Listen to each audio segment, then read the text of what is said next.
friends, welcome to another episode of Making Disciples. My name is Chris Rogers and I am your host. And today's episode, this is lovely, so much fun.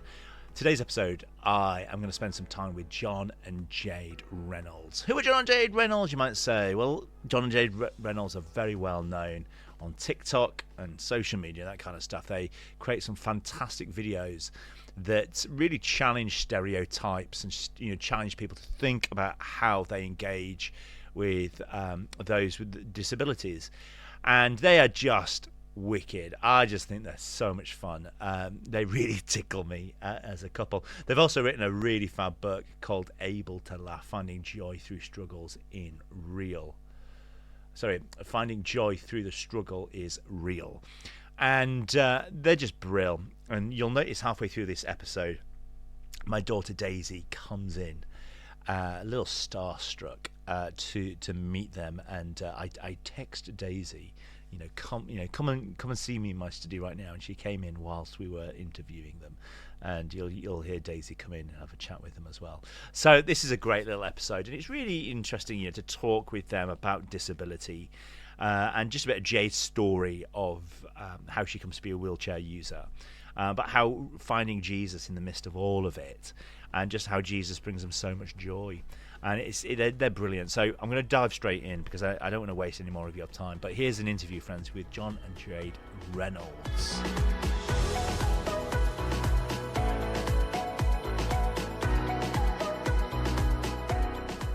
John and Jade, welcome to Making Disciples. It's so much fun having you on today's episode.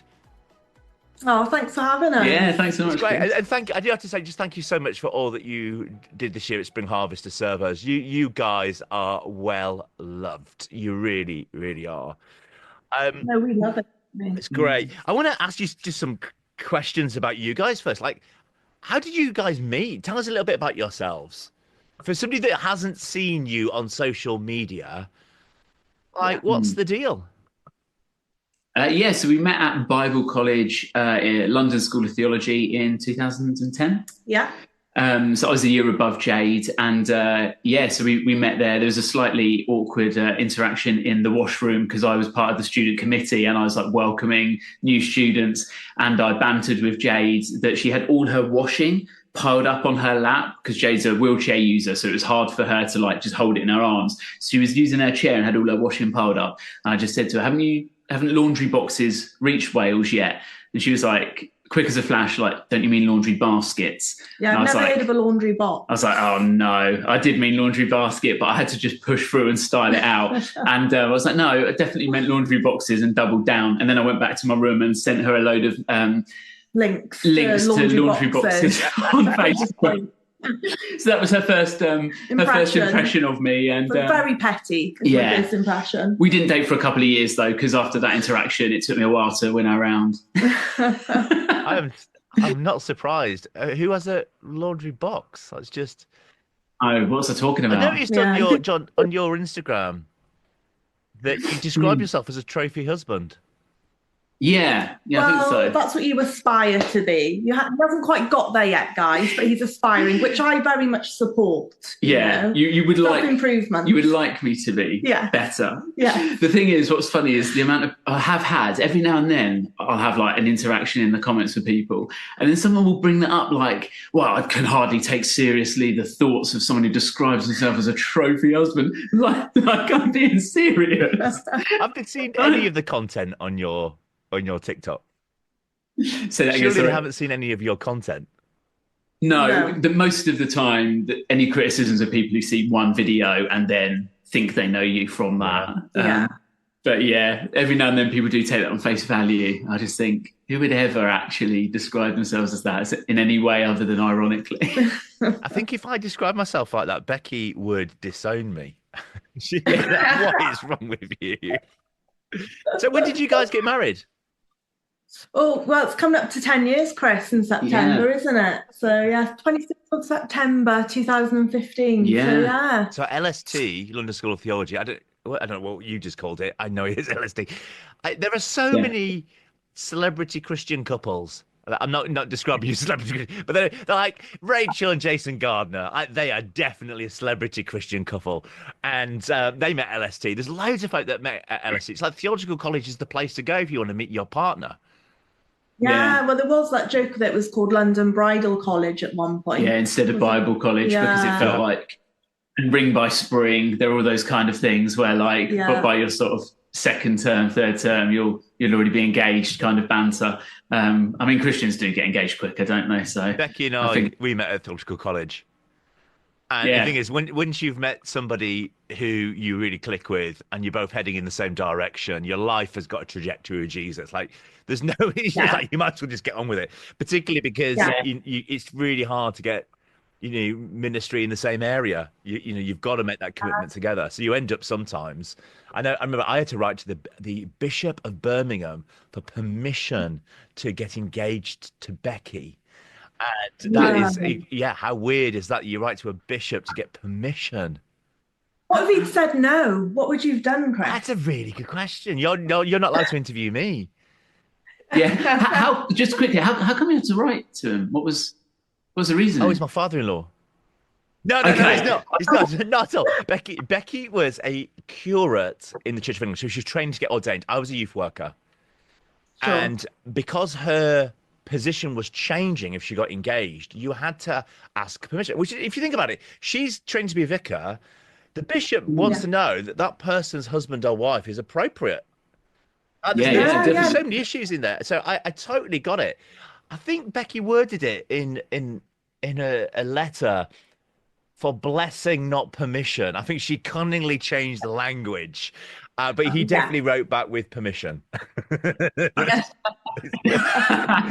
So tell me, I mean, it's quite a leap, isn't it, to go from Bible college to the stuff that you do on TikTok, which is so much fun, and the way that you blend faith and real life and comedy together, the both of you in that. Like, how did you make that leap? Like, how did you start doing that? What was did you wake up one morning and I've got a bright idea for ministry? We could give this a go. Yeah. No, I mean, it's very organic, wasn't it? Yeah, really? I think it was definitely a God thing, but I think also there was no big plan. There was no, I know some content creators who are like, I'm going to post every day for a year and see if I can grow my platform and see if I can make it a career. For me, I was a youth pastor at the time. I'd been a youth pastor for just over a decade, and I downloaded TikTok and had it for a year or two, I think, about roughly at the time. And I was almost just seeing what was out there in terms of trying to keep in touch with the young people, which even that phrase makes me sound about 50, but like trying to like stay in touch with what's going on in their world and their lives, and recognizing that TikTok was a bigger social platform and was like a new emerging one a bit at the time, probably about 6 years ago when I first got it. And so, yeah, it was just really that. And then I told a story on my Instagram stories about my little boy, and I told a few stories, just not making reels at the time, because I don't think Instagram was even really doing reels then. It was more just a picture and photos app. But I told a few stories on my Instagram story, and I just had one day that got about 8 or 9 or 10 like reactions from friends and family, like, this is really funny. And I was like, oh, that's more than the usual, like, one person, more than just my mum popping up like usual going, very funny, darling, well done. So I thought, I might just turn it on TikTok. And it did really well.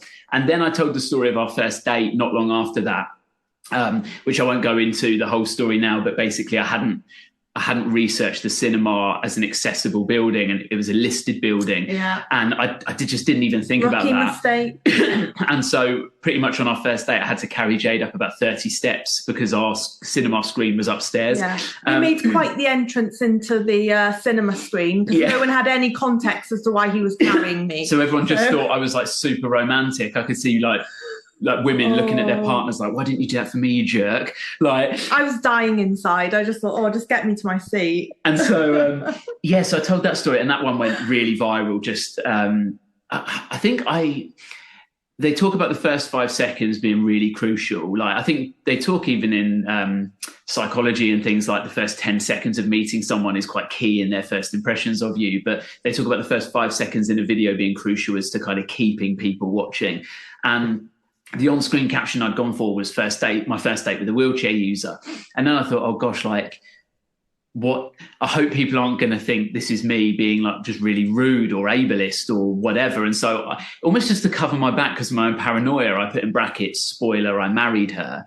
And looking back now, that was like the perfect caption, because people are like, oh, like, you don't see lots of interabled couples. Yeah, you don't see lots of interabled couples. You don't necessarily think of that. Most people, when they're growing up, don't necessarily picture their partner being a wheelchair user. Like, we fell in love and that's our reality. But I wasn't thinking as a kid, I'd probably marry someone in a wheelchair. So I think that would have been weird, I think, if you said that. Unless it was a God thing, I think that would have been a bit creepy. Yeah. And so, like, I think that whole thing, people like origin love stories and things, don't they? So it just did really, really well. And then after that, just kept going, and the kind of content sort of evolved a little bit.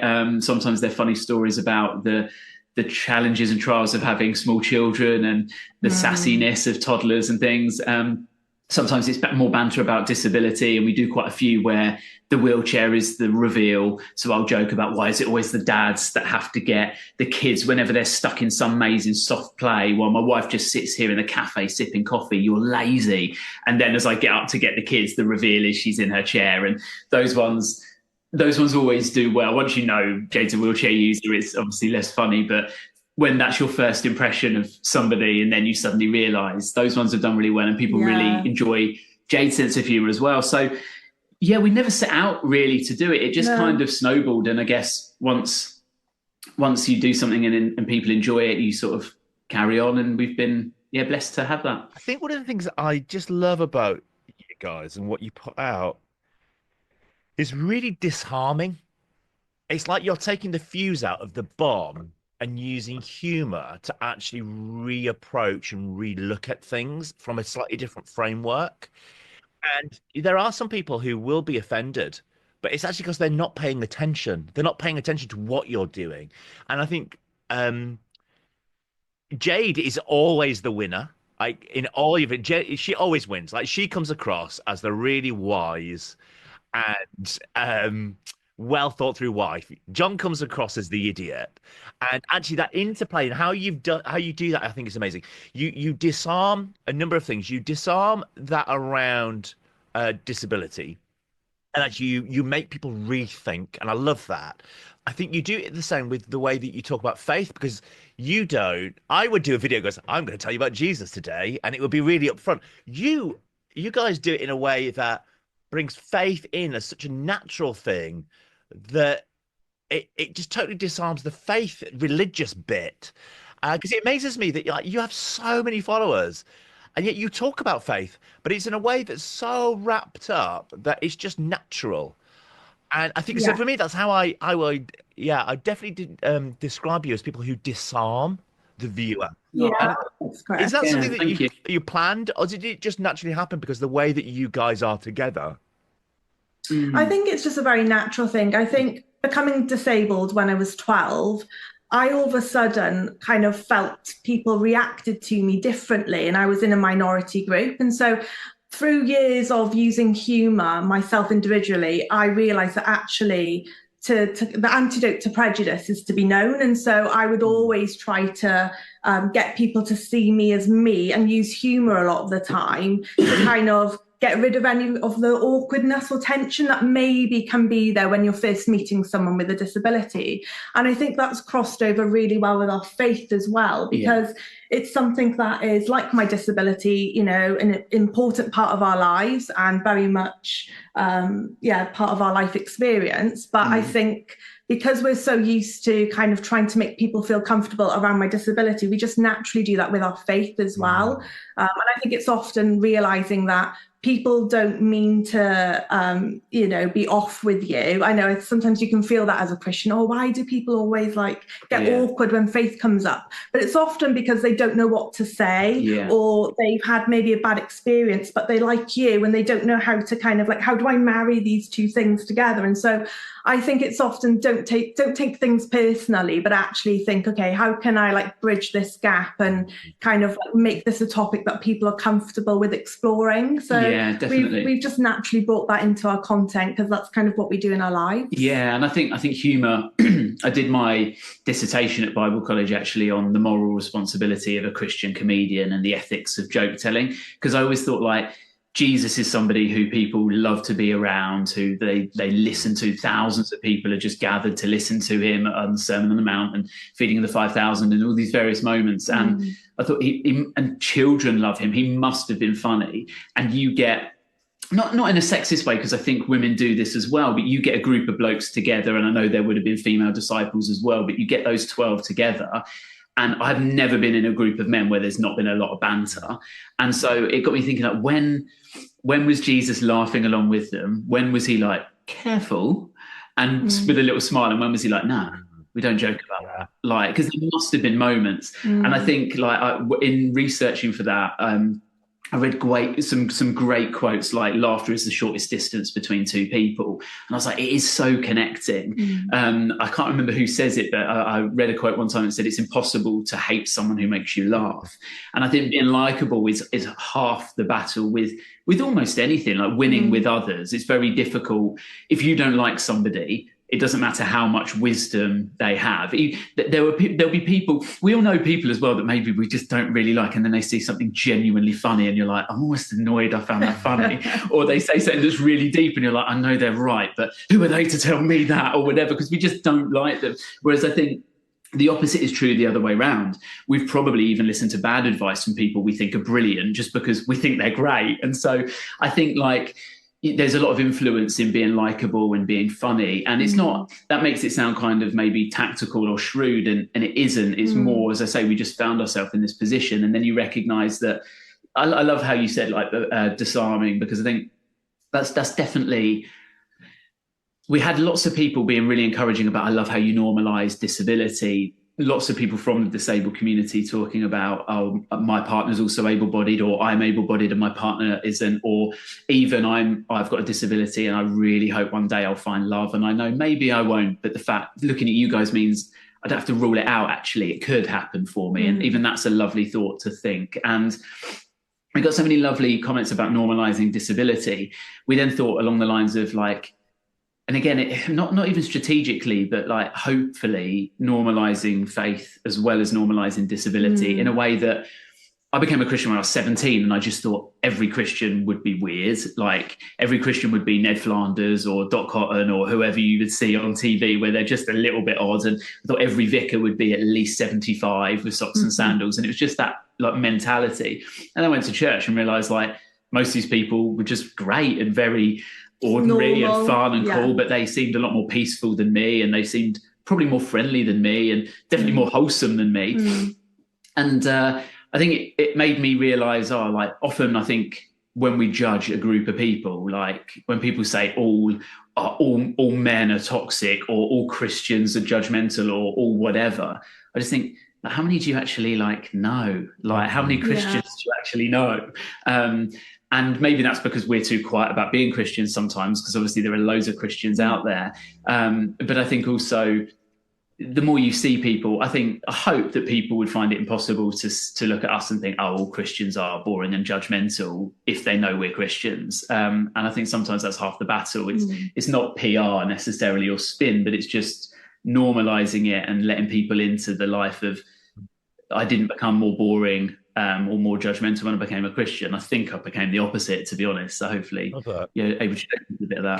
Can I give you so I heard a bit of feedback that's not quite what I mean. I want to give you a good thing. I want to share something good. So I heard you guys at Spring Harvest the previous year in the Pursuit venue, and John, you were interviewing Jade, and I came in specifically to sit at the back and listen, partly because a friend of mine had said, these guys are so much fun, you need to go in here. So I went and sat at the back, and you guys talked about disability, and one of the things that really struck me at the time was we had somebody at church that is in a wheelchair user.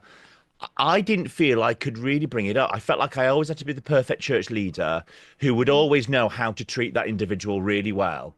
And I daren't ask them questions. I daren't say to them, I don't even say like, how could we do things better? I came back from Spring Harvest that year going, I need I need to just go and call this out, this person in a way that makes me look a fool for never really bringing it up. And it was just an amazing moment for us. So I came back, I actually sat down with that person, had a great comical chat with them about the fact that I'd never kind of commented on it because I didn't want to say the wrong thing, and I wanted them to feel so welcome. I didn't want it to be a thing. I didn't want to bring it up because if you bring it up, you're making it a thing. So I brought it up. We ended up having a great chat, and we ended up totally renovating the entrance hall to our church, so she felt like um we were really making her welcome. We did it really for we ripped down a bunch of walls just so when she comes into church, her eye line means she can see into the worship space rather than coming in and seeing a wall. And that was really like for me, it was like I'm so grateful I had that conversation with her that we've now done that and everybody is happier. Everybody is like that has made a big difference, but for her it makes a big difference. And it all happened because of you guys and the way that you guys did that interview at Spring Harvest. I just want to kind of share that with you because sometimes you don't know the impact that those No, you don't. conversations have.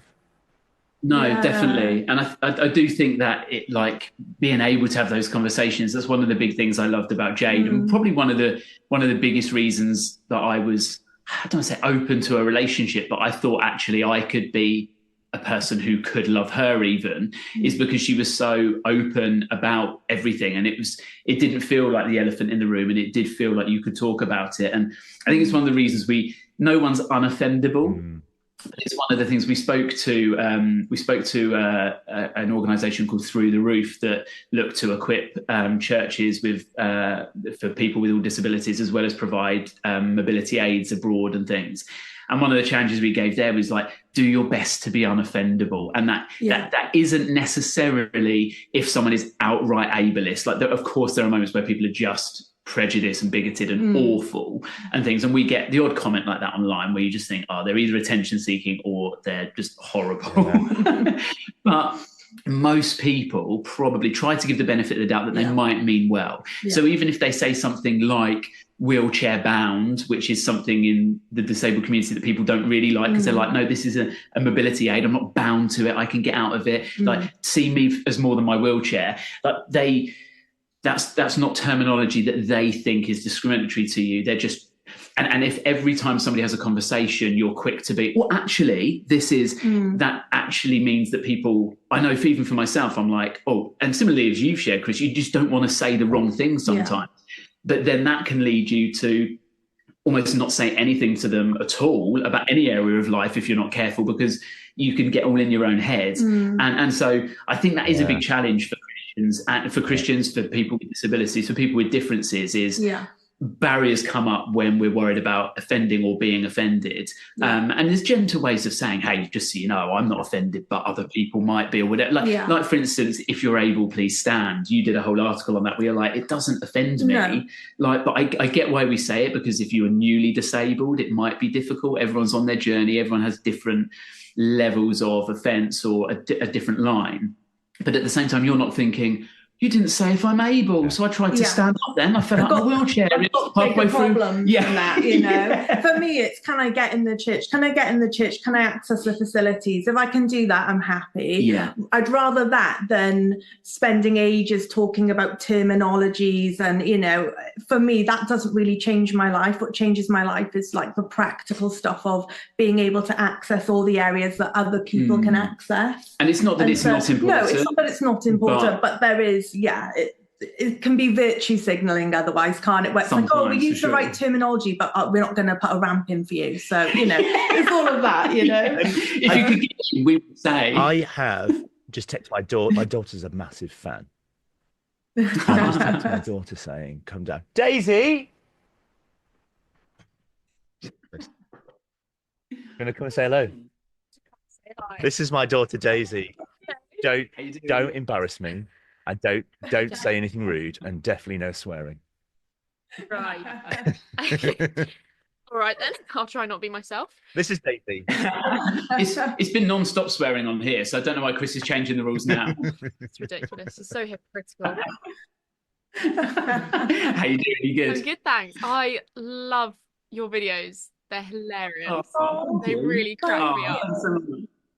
Oh, thank you. We really appreciate it, don't we? Yeah. I think people just assume that you think you're really good, like if you've got a following, and so many times we're like, I don't know if that's good. Yeah. We're like, oh, I hope people like it. Put a video up and it's not, and I'm like, oh man, I might take that one down, Jade. I think I'm rubbish now. I was sat in the kitchen yesterday and I was on Instagram, and your video from yesterday about your daughter was hilarious, and I just started giggling, and then I tried to explain it to someone, and I was like, oh, and then she said this, and then he said this, and then she said this, and she just went, I'm so lost. And I was like, yeah, you just need to watch the video. Well, you've said your bit now. If you could leave, all right, that would be great. But lovely to meet. Well done. I think there is something about that, isn't there? You're speaking into a generation and with humour. And I do, just in the little bit of time we got left, I would love to have that conversation with you around struggle and laughter, because that really is a centerpiece. Now, Jade, we've alluded to the fact that when you were 12, something happened. Many people might not know what that was, and if you would worth sharing that. But I would really love you to share something around the struggle and laughter, because so many people struggle in many different ways, and it may not be through disability. It may be additional needs. Just that sense of struggling to feel like they fit, or it might be in the workplace, it might be, just share some of that thinking with us. Yeah, so when I was 12, I very suddenly became paralyzed, literally within seconds, and they had no idea what was wrong with me. And it took them a few months, but they diagnosed me with something called acute transverse myelitis, so a bit of a mouthful. Basically, the theory is because they can't prove it, it's so rare, I had more chance of winning the lottery than getting this. They think it is an autoimmune attack. So they think my immune system got confused and attacked my spinal cord, which caused the damage. Some people recover and they have a limp. And I remember them saying to me, oh, you might need a walking stick, which at 12 I was horrified at. I thought, I can't go back into school with a walking stick. Now I'd love one, obviously, it's all perspective. But I just was one of the unfortunate ones who just didn't recover from it. So I'm a paraplegic. I have some feeling in my legs, but not much, and I have no movement of them. So I can't move them at all myself. And so I basically, I was already a Christian, grew up in a Christian family, felt like I had my own faith at the time. But obviously that big question arises whenever we go through anything traumatic is, what's God doing? Why would he let this happen to you? And that was a question that was asked to me by people of faith and people without faith. It was that common thing that was brought up, it's something that we all struggle with. And I don't know whether it was just wisdom that God had given me looking back at the time. But I remember, at 12 years old saying, well, why not me? Because when I look at the world, like bad things happen all the time to people who I think are nice. And, I read my Bible. The Bible is full of people going through really traumatic situations. Like there's too many to even list. If you just open your Bible, you're almost certainly going to come across someone who has been through a lot in their life or is going to go through a lot. And the only difference is that God is with them. So when we have these people that we admire in the Bible, it's not that they had these perfect lives and that God protected them from, all bad things. It's that actually God is with them through the bad things and that they always come out the other side. And I think that's so comforting, because when you're not alone in something, that can give you courage. And it's like in any situation, I like to watch documentaries and I find other people's lives really fascinating. And whenever you see someone going through something really awful, it could be a natural disaster, it could be, a medical thing, but often it's the people who are around them that give them the courage to face their battles. And I think having God with you is the biggest boost to your confidence that you can ever have, because for him, it wasn't a surprise that I became paralyzed. For me and my family, it was. It absolutely threw us, and it took us years to really kind of get to grips with what that meant for my life. And I think sometimes when we go through really sudden traumatic things, it can feel like everything's out of control, but actually God's always in control. He's not surprised, and he knows what he's going to do. And I think for me, that gave me peace, and it gave me comfort to know, God, I have no idea what's going on right now. I still don't know why I became paralyzed, but actually I know you're with me. And I can see now, looking back 20 years on, how you've been with me every step of the way. And actually so much good has come out of such an awful situation, you know. And sometimes we don't feel that in the moment that it happens to us. You know, it takes time to come through it. But I think it's amazing how God can use any situation and bring good out of it. And, you know, like to this day, I don't know why I'm paralyzed, but actually, like, I wouldn't change it. You know, people ask me, if you could go back and change it, would you? And I'd say no, because actually that would mean I might not have met John. We might not have been married, my kids, you know, all the amazing people I've met, the experiences I've had. I wouldn't want to give that up. And also my faith. I feel like my faith is stronger because the illusion that I was in control was shattered from a very young age. I think we all want to hold on to this control in our life. I think it's part of the human condition from the beginning. We want to be in control. And the reality is we're not. No one is. You've got no control of your life, but you can know someone who is. And that's where you can put your trust. And so I think that's actually really helped me in my life, because I've known I do need others. I do need community. I think God's created us to be, you know, people who are in community. And there's a reason for that. And the beauty of relying on others, like other people say to me, you know, you must hate it. You have to rely on people all the time. Sometimes it's annoying and frustrating, but actually the quality of relationship you experience when someone has to literally carry you. I don't know how many of my friends have had to carry me upstairs, carry me to toilets, help me change, all sorts of things whenever I've gone off traveling or whatever. But like that, our relationship is so much deeper because of it. So I think there's a lot of, you know, we can focus on the negative that comes out of trauma, and, you know, we can focus on kind of what we've lost, but actually there's so much to gain as well through these situations, if that makes sense. Yeah, I love the way you described that as the illusion of control. Aren't we all living in this illusion that we're in control? And actually there is only one that is in control. And that in itself is a liberating truth, isn't it? He's in control. We may think we are, but we just aren't. I love it, the illusion of control. I love that. Talk to us a bit about humor and laughter and joy in that, because there's a place for joy and laughter, isn't there? Well, it says in the Bible about, you know, laughter being a good medicine. So I believe God's created us with this tool, laughter, that we can use in the good times, but we can also use it in the bad times. Like, I think that's how God's created us.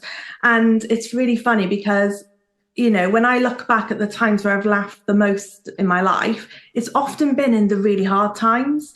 So when I first became paralyzed, obviously awful time. Did I have so much fun and laughter as well? Yes. On the ward, on the children's ward, the nurses, we would end up just joking about the funniest things. I remember I made a friend who she had to have her legs amputated because she got sepsis, and we shared a room. And one night she said to me, "Jade, my feet are freezing." And I said, "Andrea, you haven't got any feet."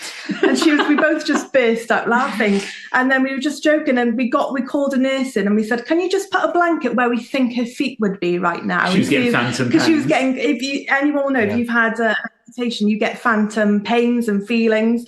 So we tried to guess how tall we thought she was. So we put the blanket where we thought her feet might be. And actually she did feel better for it. But, you know, we laughed so much about that and things. And I think even in the most heartbreaking scenarios, you know, she was only 17, my friend, and losing both her legs. But like, we just laughed so much. And I think it's an amazing coping mechanism that God has given us. I think it's a tonic to like the human spirit and grief, isn't it? Or bereavement. bereavement or loss in any way, shape or form. Yeah. I think like I haven't been to many funerals, but the funerals I have been to, my granddad and things, like obviously it begins like, and you're all feeling quite just sad and it's quite somber, but it does quickly become post-service kind of lots of we were just telling stories about all the funny things he used to do, or even just the things he used to do. There was the running joke that you couldn't put your cup of tea down or your plate down for even a second. There could be a sandwich still on it and he'd have taken it and washed it up. And you're like, Grandad, I'm not finished yet. And almost those just silly little things that just remind you of them. But